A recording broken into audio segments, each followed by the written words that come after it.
Perkenalkan, saya Eva Meliani Bru Pasaribu, anak dari almarhum Riko Sempurna Pasaribu, yang merupakan korban pembunuhan berencana dalam pembakaran terhadap seluruh keluarga saya di Kabupaten Karo, Sumatera Utara. Tidak hanya ayah, ibu, adik, dan anak saya juga ikut tewas dalam kejadian tersebut, yang dimana peristiwa tersebut kuat dugaan saya dikarenakan pemberitaan ayah saya selaku jurnalis. Dan sekarang majelis, saya tinggal sebatang kara. Saya meyakini berdasarkan bukti-bukti dan pemeriksaan yang dilakukan oleh pihak kepolisian bahwa peristiwa ini terjadi karena ayah saya memberitakan bisnis judi yang diduga dibackingi oleh oknum TNI. Ayah saya secara berturut-turut memberitakan isu tersebut pada tanggal 21, 22, dan 23 Juni 2024 serta pada tanggal 26 Juni 2024, satu hari sebelum pembakaran terjadi.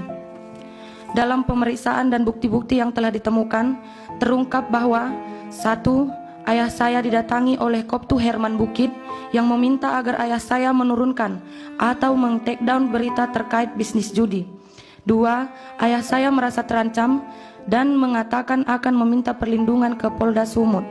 3. Ayah saya mengirim pesan bahwa ia merasa sangat terancam oleh Koptu Herman Bukit, dan pesan itu juga ia sampaikan kepada Kasat Reskrim Polres Tanah Karo.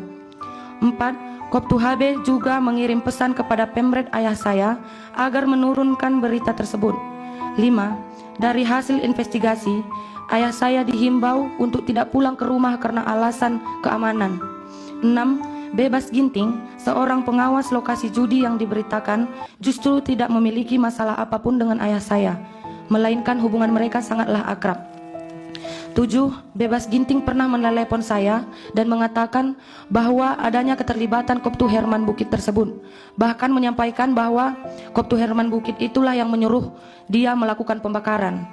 Ke-8, Bebas Ginting juga menyampaikan di persidangan bahwa ada pihak lain yang terlibat dan para eksekutor menerima uang 1 juta rupiah sebagai bonus karena telah melakukan pembakaran.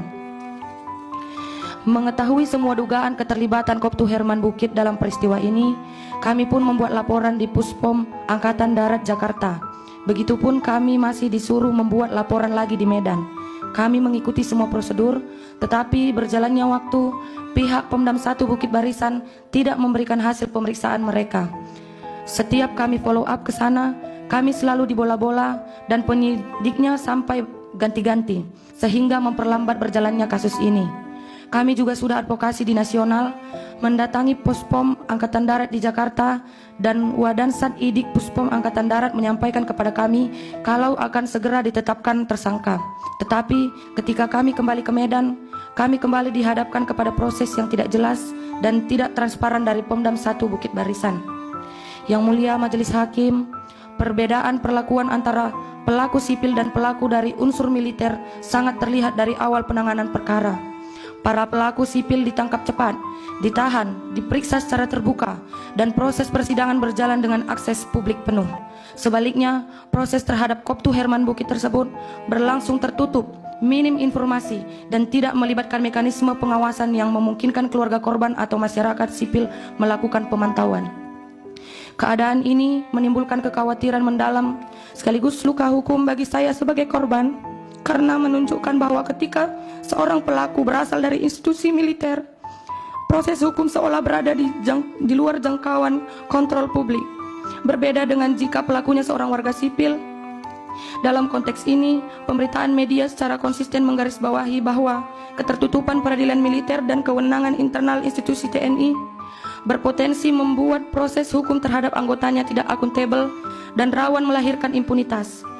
Fakta bahwa Koptu Herman Bukit, meskipun telah disebut dalam banyak keterangan, bukti elektronik, serta kesaksian para pihak, masih tetap bertugas dan tidak diproses secara transparan. Bagi saya, merupakan bukti nyata terjadi ketimpangan perlakuan hukum. Ketimpangan ini tidak hanya merugikan keluarga korban, tetapi juga merusak kepercayaan publik terhadap sistem peradilan dan upaya negara dalam melindungi kebebasan pers. Yang mulia Majelis Hakim, izinkan saya menutup keterangan ini dengan satu hal yang terus teringat dalam benak saya, bagaimana ayah saya, seorang wartawan, berani mengungkap bisnis judi yang dibekingi oleh oknum TNI. Maka di persidangan ini saya pun berusaha berani meski rasa takut selalu menghantui. Betapa mendatangkan trauma bagi saya bahwa dengan bukti keterlibatan sebesar apapun, Koptu Herman Bukit masih bebas dan menjalankan tugasnya, digaji oleh negara, sementara para eksekutor lainnya sudah dijatuhi hukuman pidana seumur hidup. Saya memohon kepada Yang Mulia agar keadilan tidak padam seperti api yang telah merenggut nyawa keluarga saya. Saya memohon agar tidak ada lagi wartawan seperti ayah saya yang dibungkam, sementara aktor intelektual masih bebas karena berseragam.